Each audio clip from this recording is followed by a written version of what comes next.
In the future, only Arya is gonna ride in my car. That was the cringy, overly romantic line he proposed with, and we got married. However, 5 years into our marriage, I've never once ridden in that luxury car he bought new.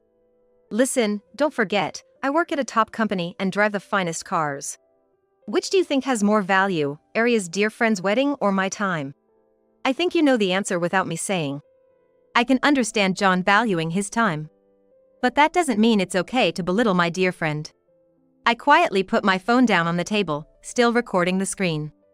Because the two of them started their affair again. Give me a break. You're not as special as you think you are. Even if you can work and drive a fancy car, you're just trash. Guarding your ridiculously high pride and failing to protect anything truly important. It would be better if you lost everything. Certainly, a life with nothing left awaits you. A luxury car that's expensive but lacks substance, just like you. Ride it straight to hell. I am Arya Brown, 43 years old. 5 years ago, I married John, who is 3 years younger than me. Compared to my introverted, indoor-loving self, John was sociable, handsome, and full of confidence. We met at a car show, of all places. I was there helping out as an event staff at the request of my best friend, Layla. That's where John, who boasted of his unparalleled love for cars, struck up a conversation with me. Initially, I just went along with it, and we ended up going on several dates. Arya, you're not like the other women around me.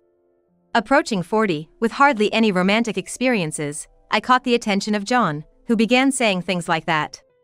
Our dates were mostly drives in his prized car. If you hadn't met me, Arya, you would never have gotten to ride in such a nice car's passenger seat, right? Despite some concerning comments, it was indeed true. Perhaps someone dark like me fits well with a somewhat forceful, confident type like John. Still, John said he liked my appearance. My short stature and my not-so-feminine, too thin figure seemed to hit the spot for him. And my reserved personality seemed to perfectly complement his confidence. You make me feel like my true self. From now on, only Arya will ride in my car. With such a cheesy line, he proposed, and we got married. 5 years into our marriage, John had achieved 2 of his long-standing dreams. One was employment at an up-and-coming, highly regarded startup. Until then, John had been just a salesman. But he was looking for a new job, feeling that staying in his current position would bury his talents or something like that. I didn't want John to end up unemployed, so I introduced him to a job opening. John really liked the company's philosophy and quickly put together a digital resume to apply. He got the job as a sales representative, which made me happy to have been able to help. However, he made it clear to me, just for the record, it wasn't thanks to Arya that I got this job, okay? I carved out this path on my own and was chosen by the company. Don't go thinking it was your doing. I wasn't thinking it was my achievement, and if John wanted to believe that, it was fine by me. But there's no doubt I felt the burden of his excessive pride. Another dream of his was buying the luxury car he had always admired since his youth. The cars he had driven until then were also quite luxurious and chosen with great care. But the dream car he had longed for was on a whole other level, costing many times more. A vehicle that every car enthusiast dreams of, with a name value so high that even I, who am not knowledgeable about cars, felt intimidated upon hearing its name. John had tried to save for it since he was young, but his social nature got in the way, and he wasn't even able to prepare the down payment. In contrast, I, being more of a homebody who only indulged in occasional lunches with my friend Layla at cafes, had quite a bit saved up. To celebrate John's re-employment, I paid the down payment and took out a loan to give him that luxury car. After giving it to him, I worried if I had hurt his pride, wondering if he had wanted to earn the car himself. But he was overjoyed, saying, "This is all thanks to having you as my wife, Arya." Thank you, which relieved my worries. Getting a job at a high-profile startup and acquiring a luxury car that everyone envies boosted John's confidence to the highest level. Prioritizing the security of his car, we moved to a place with a spacious parking lot. And under John's peculiar belief that renting looks poor, we bought a house, of course. Funded entirely by me. The company John joined, being a startup, mainly operated through remote work. To respect his work, I set up a dedicated office space for him at home. Yet, for some reason, John still left in his prized luxury car today. There are some deals you just can't close without meeting face to face. You just enjoy chatting with your geeky introvert friends at home. He left with such a parting shot, which I watched with mixed feelings. I didn't mind what he said about me, but I couldn't understand his demeaning comments about my friends. It's inevitable. To someone living the high life like John, we're just that. Today, I was having lunch with my best friend Layla. We've been friends since our school days, and of course, I've consulted her on everything about John. When I first told her about marrying John, she cried tears of joy as if it were her own happiness. We often reminisced about our school days over meals. By the way, how's Aiden doing? Haven't seen him in a while. He seems busy with work. Aiden is Layla's husband and, like her, a friend from our school days. They attended the same college and started a business together after graduating. They had been business partners for years before finally getting married 6 months ago. He's doing well. No matter how busy he is, he never skips a meal. I packed him a big lunch today. Layla said, her usual radiant, healthy, and happy self. Layla and Aiden's company is doing well, and I've been involved in illustration and design work for them. Both personally and professionally, Layla and Aiden are dear friends to me. Pausing her lunch for a moment, Layla said to me a bit sheepishly. So, we've decided to have a wedding ceremony. Just a small one, inviting people who've been there for us. We'd love for you and John to attend. I knew they had decided their marriage 6 months ago but had postponed the wedding due to their busy schedules. I felt an unprecedented joy at Layla's invitation. Thank you, Layla. We'll definitely be there, I said, and we parted ways for the day. At dinner, I mentioned Layla's wedding to John. She's a dear friend of mine, and I want us to go together. After thinking for a bit, John said, Is this friend of yours someone fitting for me to attend their wedding? I was initially puzzled by what John meant. Fitting for him to attend? Such a phrase didn't exist in my dictionary for 43 years. Layla and Aiden are very important friends of mine. I wanted to introduce you to them. Finishing his meal, John stood up and said, Listen, don't forget, I work at a top-tier company and drive the finest cars. In a world where everyone needs me, attending a less-than-average wedding is just a waste of my time. You get that? Between the wedding of Aria's dear friend and my time, which do you think has more value? I think you know the answer without me saying it. This time, I'll make an exception and attend. But you'll handle the wedding gift. With that, he went back to his office. I was speechless at John's words. I can understand John valuing his time. But that doesn't give him the right to belittle my dear friends. Honestly, I've been feeling increasingly fed up with John's attitude and comments lately. Sure, John is competent at his job, looks good, and is sociable with many friends. It's no exaggeration to say I'm the complete opposite of him. But the world doesn't revolve around John. I cannot tolerate his disdainful remarks about my friends. And there's something else I can't understand. I've never once ridden in John's new luxury car. He usually says, it's for entertaining clients or going to meetings, and won't let me ride. On weekends, he says, I ended up drinking from the morning and instead of driving, spends the day washing the car.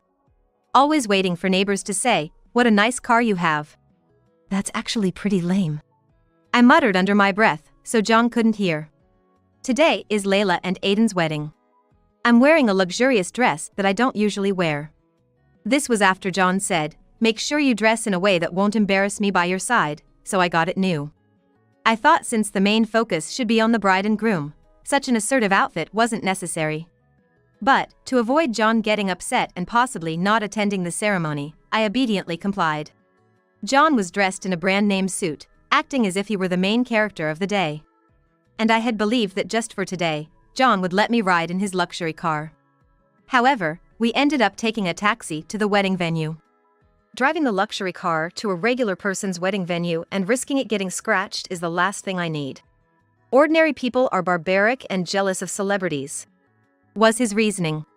Feeling I had no choice but to empty my mind, I entered the venue with a smile on my face. The wedding venue for Layla and Aiden was a charming chapel within a hotel. John and I sat side by side on chairs. It seemed other friends from our school days were also in attendance. Then, John beside me let out a small sigh. I hate how women get all excited in places like this. You're sitting with me, so your classmates must be envious. Isn't that great? Despite his words, no one was actually paying John any attention. The joyous voices were merely old classmates happy to see each other again. Soon, the ceremony began with the declaration. And then Aiden, the groom, made his entrance. Dressed in a white suit, he walked confidently.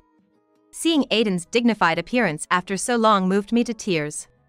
Surprisingly, John next to me also covered his mouth, tears welling up in his eyes.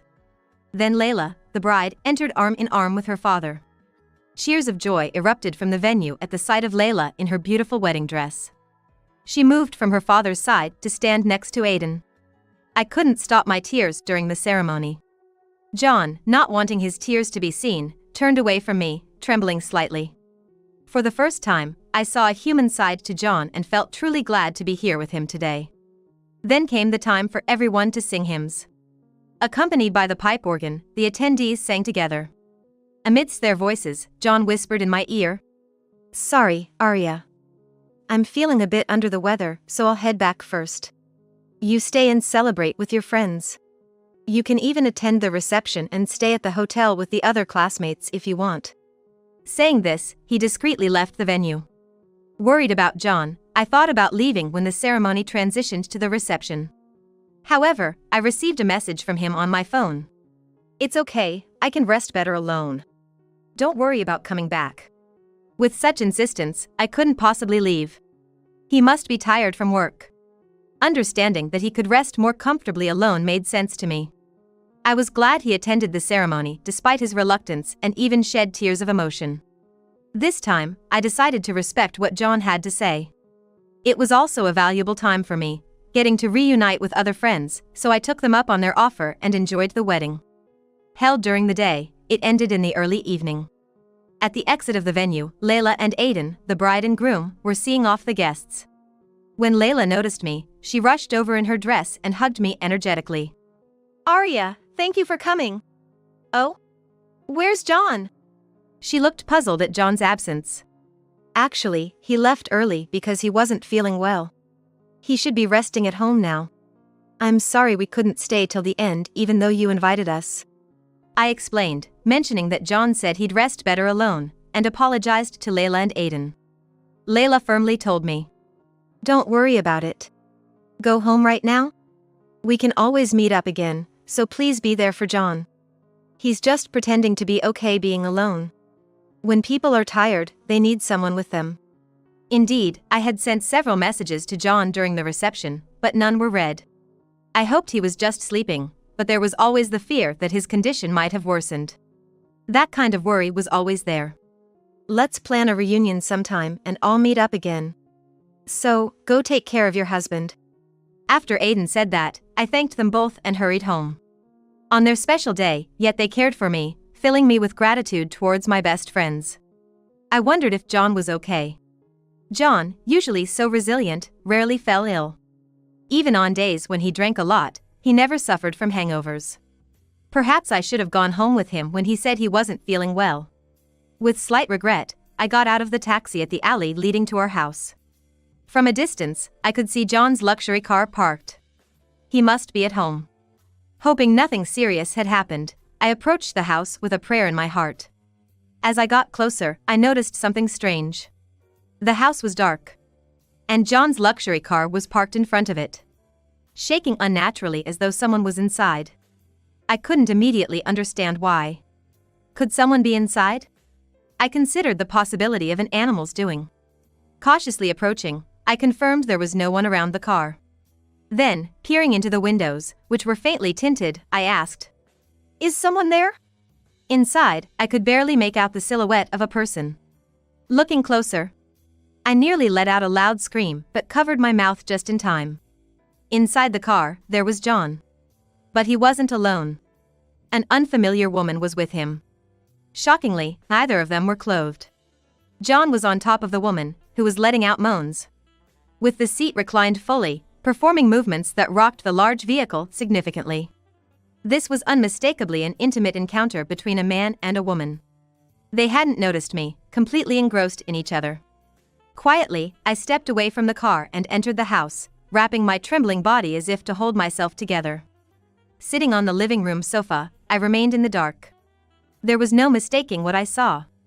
It was indeed John. Was his claim of not feeling well a lie?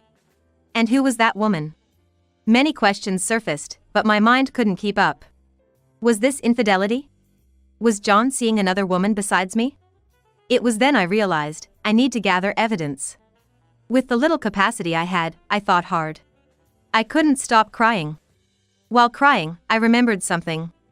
John's luxury car was equipped with a new dashcam at the time of purchase.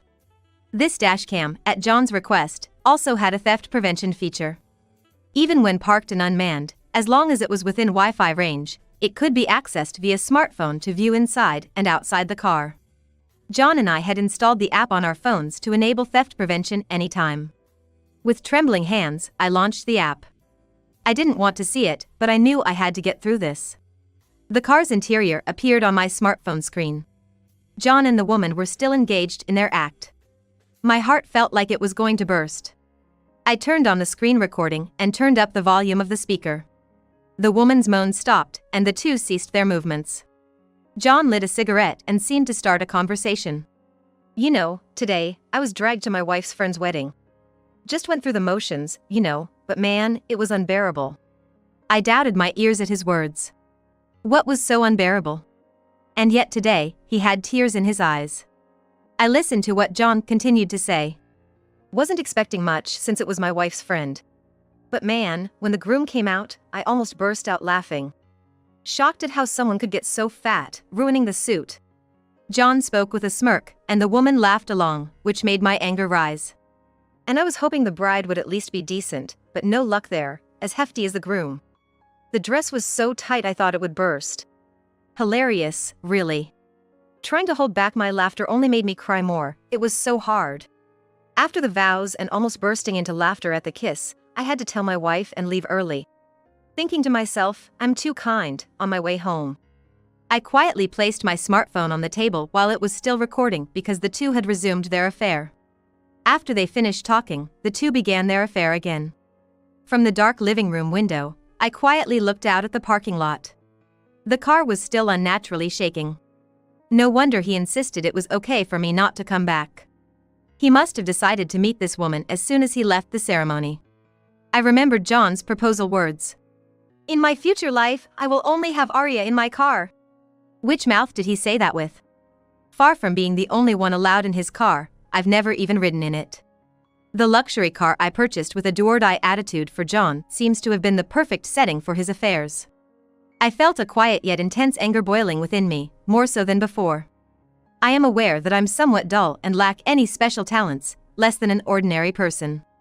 Yet, being chosen by John and being able to support him was also my pride. I've tried not to feel anything about being looked down upon or disregarded by John, thinking it's just because I am his wife. But I will not tolerate him belittling my dear friends. John is too ignorant of their greatness. He doesn't even try to know. He thinks he is the only special one, the only one deserving of privilege. Give me a break. You're not as special as you think. Even if you can work and drive a luxury car, you're just trash. Protecting your ridiculously high pride without preserving anything truly important. It would be better if you lost everything. Certainly, a life with nothing left awaits you. A luxury car that's expensive but lacks substance, just like you. Ride it straight to hell. In the smartphone screen, after several acts, John and the woman fell asleep, still embracing. Being forced to watch such a scene only made me feel nauseous, so I decided to close the app. Then, with a head that had strangely become calm, I started thinking about the future. Divorce was the only option for me. I could no longer stay with him. The moment I made that decision, a melody indicating an incoming call played from my smartphone. Arya. Is John okay? The caller was Layla. On her own wedding day, she called to check on me. Truly a kind and wonderful friend. Hearing Layla's voice, tears I thought had stopped started flowing again. Layla! Unable to hold back, I told Layla everything I had seen. Layla reacted with shock occasionally but listened to me until the end. Layla, I'm sorry. I've spoiled your special day with such a story. Can we celebrate another day? Please give my regards to Aiden as well. As I was about to end the call, Layla shouted through the phone. Unforgivable! How dare someone hurt my dear friend like this? Arya, you absolutely must not forgive him. Aiden and I are coming over right now. Wait for us. The call ended abruptly, and within minutes, Layla called again. She was nearby in an alley, asking if I could come quietly. After confirming that John and the woman were sound asleep in the luxury car, I went to meet Layla in the alley. There, Aiden, Layla, and, to my surprise, there were 2 cars. This is Aiden's car, and this one is mine. Arya, don't worry. I have a good plan. I listened to Layla's strategy. Agreeing with it, Aiden, Layla, and I executed the plan. First, Layla slowly entered my property with her car, stopping just before the parking lot. She turned off the engine and left the car in neutral before getting out. Then, she gently pushed the car so its rear wheels would turn, parking it snugly beside John's car. They parked it snugly beside John's car. Next, Aiden's car was maneuvered in the same way, but this time parked on the opposite side of Layla's car. Aiden's larger vehicle took a bit of effort, but we managed to execute the plan without waking the 2 inside. Finally, I moved my own car, which had been parked behind the house.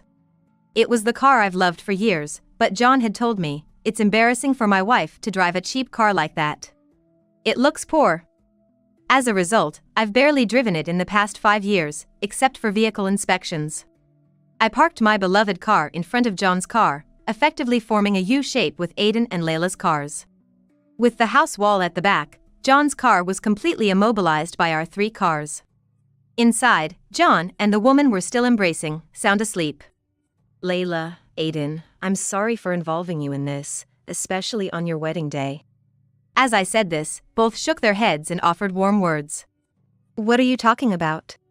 You're important to us. We had a great time at our wedding and are satisfied.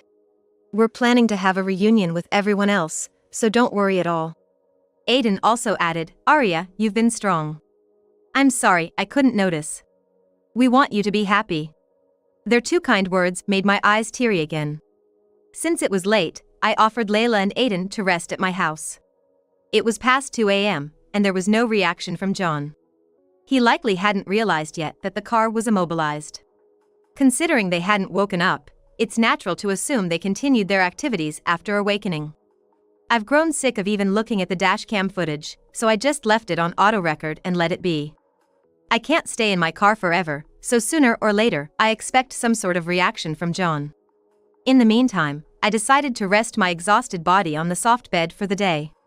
John's reaction came with the sunrise. At the time when the sun was about to shine through the gap in the curtains, my smartphone started ringing loudly. The screen displayed John. Took him longer than I thought. Layla said as she came out of the guest room, with Aiden following behind. Both of them seemed excited, even if just a little. Inwardly, I was thrilled too. I was looking forward to seeing how John would dig his own grave. As soon as I answered the phone, John's angry voice blasted in my ear. Hey! Arya, what the hell have you done? Your cheap car is right in front of me, and I can't move mine. I'm blocked on both sides by walls, what's going on? Don't mess with me. Walls? Oh, he must be talking about Layla and Aiden's cars that were parked beside mine yesterday. He's probably yelling out the window. I could hear John's voice even from outside the house. Just calm down and wait a minute. Since I didn't want to disturb the neighbors, I decided to go to John. When Layla, Aiden, and I went to the parking lot in front of the house, John and a woman were making a fuss inside the car. Hey Arya! Move your car already! Hurry up! I wonder if he realizes what's happening. Sighing, I told John. I get it. But maybe put on your clothes first? At my words, John and the woman hurriedly started putting on their clothes. It was too ridiculous. Changing clumsily inside a luxury car. Did John buy this car just to do things like this? If so, that's so low it's not even funny. While I said I would move the car, I had no intention of doing so, and John and the woman were losing their patience. Hey! If you don't get us out of here soon, I'm calling the cops. They were so annoying that I started moving the car by hand, just like when I parked it. That's when John noticed Layla and Aiden. Oh. It's the couple from yesterday's wedding. The ones you were talking about, the plump couple that made me want to burst out laughing. John pointed at Layla and Aiden, laughing with the woman beside him. Anger welled up in me again, and I almost stopped moving the car. John, thinking he's the center of the universe, hurled more insults at Layla and Aiden. Hey! You're in on this with Arya, aren't you? Peasants below the average Joe, jealous of me, huh? Dreaming of owning a luxury car like mine, that's a pipe dream for you. Is this petty spite all you can muster against me, huh? It was hard to believe such pettiness came from someone about to turn 40, and I was utterly disenchanted. Layla and Aiden just smiled and nodded pleasantly in response to John's tirade. Yeah, John, your car is really something. I once wanted one just like it. But then I wanted something bigger, so I went with this one. Aiden said, moving his car that was parked next to John's. When John got out of the driver's seat and saw Aiden's car, his eyes widened. I'm not much of a car person, so all I could tell was that Aiden's car was huge. But to a car enthusiast like John, its impressiveness was clear. After all, it was originally a military vehicle, so its presence was overwhelming. That's amazing, and it's pretty rare, isn't it? John said with a forced smile. Overwhelmed by the sheer force of Aiden's car and thrilled to encounter such a rare vehicle, his emotions were all over the place. The woman also got out of the car. Wow! This car is so cool, way cooler than John's old man car. I prefer this one. John gave the tactless woman a glare, but soon noticed Layla's car parked on the opposite side. What he hadn't noticed in the darkness of the night was that Layla's car shone just as brightly as the morning sun, a beautiful yellow. I like domestic cars, especially sports cars. John was speechless at the sight of Layla's car, rumored to be among the most expensive of domestic sports cars. He had been coming to the car show where we met every day just to see that car. The arrival of two ultra-luxury cars shattered John's empty pride in an instant. Standing around talking won't do, let's go inside. I suggested, leading Layla, Aiden, a stranger woman, and a suddenly aged John inside. The living room turned into chaos. It was a weird mix, me and my best friends who just got married, my husband John, and John's unfaithful partner. Inside, John seemed to calm down, or perhaps his passion for cars was flaring up again. He didn't seem to realize he was in the middle of being called out for his infidelity. He just couldn't hide his fascination with Aiden and Layla's parked cars. Watching John, I let out a small sigh. I used to like that positive side of him. But that's all over now. Wanting to cut ties with John as soon as possible, I brought up the subject directly. John, I think you understand by now. I won't forgive your infidelity. Let's get a divorce. At my words, John barely raised an eyebrow, showing no sign of being shaken.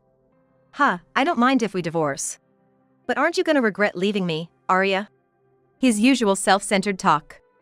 I had somewhat expected John to respond like this. You can hardly do your job satisfactorily, you have no talent or trade. How do you plan to live without me? No matter how good you are at saving, I can't imagine you living a fulfilling life on your own. John said with a sneer. Yet, I faced him with determination. No matter what you say, I'm getting a divorce. Let's talk through lawyers from now on. To this, John laughed.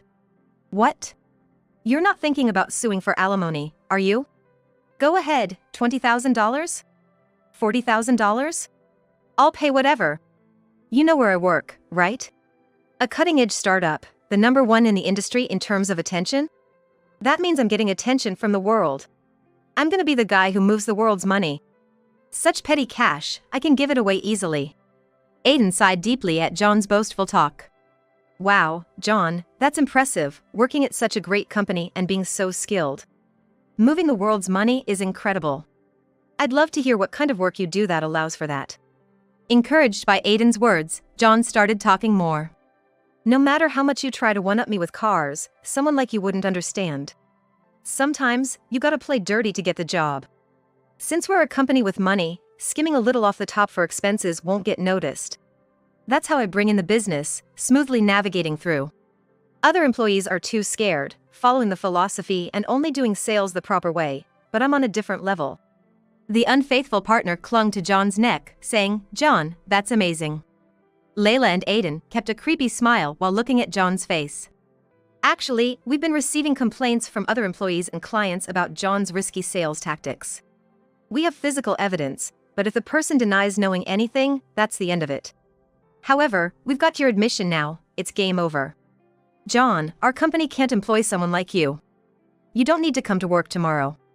John, with a confused look, listened to Aiden's words. John, it's over. Aiden is the president of the startup you work for. When John was considering changing jobs, Layla arranged for him to interview at Aiden's company. Aiden initially had a good impression of John because of his sales abilities. However, John also demonstrated deceitful and dangerous sales tactics. And that woman, she's the wife of a client's executive. We've received a formal complaint from them too. Oh, our company will be seeking double damages for the business you conducted fraudulently. We'll also report this to the police. Fraud? Embezzlement? Well, you'll be charged with something. John's face lost all expression as he babbled incoherently. Unable to say anything, he just opened and closed his mouth wordlessly. The woman who had clung to John was trying to sneak out of the house, but Layla caught her. Also, I've seen the dashcam footage.